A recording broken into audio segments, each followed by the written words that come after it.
everyone, welcome to Abeeyola's channel. My name is Shola and I'm coming all the way from Discovery Natural channel. We're doing a collaboration. I'm so excited to be on Abeeyola's channel. But you guys, I want you to watch Abeeyola's video on this interesting style. I don't even know the style she's doing, but she's going to be doing an amazing style.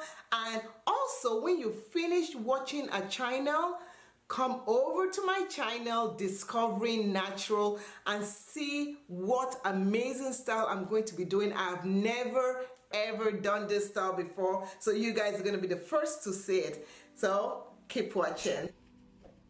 All right, so let's get right into it. Don't forget to subscribe, hit that bell notification so you don't miss out when I post videos every single week. I'm starting with stretched hair, no heat stretched hair.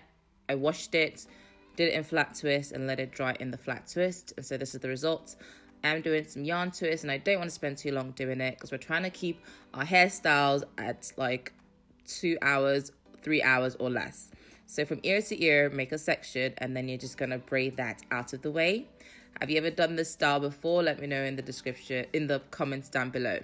So this is something that I remember was like a style back in the day. If you wanted to do like a bob, you would corner your hair because it was too long and then the rest of the hair would cover that section. And then you just put some gel to make it look nice and smooth. Okay, so I'm going to start from the temple. I'm taking a curve, a line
tighten it up, make sure they're even at the ends, and then do your twist.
And then you want to cut the end right at really close to the band. If you don't, you're gonna have, it's just gonna look weird. So all right, ladies, so this is the final result. I'm gonna pin that. You know what, let's, because I don't want it falling on my face like this, I'm just gonna use one of these and just pin it down a little. All right, that's better. Alright guys, so that's the end of this video. I hope you enjoyed it. If you haven't already, don't forget to subscribe to my channel and like this video. Leave me a comment if you've got any questions, and also don't forget to go over to Discovery Natural and watch Shola's take on this style. I really enjoyed doing this. One thing I would say, like if you're wondering like why would you do a yarn style, it is so light. Like it's super, it feels really light. I used about 3 packs of the one that I have, and yeah, it feels really light. Like I feel like there's nothing on my hair. So that's a benefit of definitely using the yarn twist or the yarn. I will say this, again, this is my first time doing this, but I've heard that yarn can be drying. So make sure that you keep your hair underneath moisturized. Make sure you're spraying your hair, oiling your scalp, and spraying the braids as well if you're going to keep this for a while. Alright, I'll see you in my next video. Bye.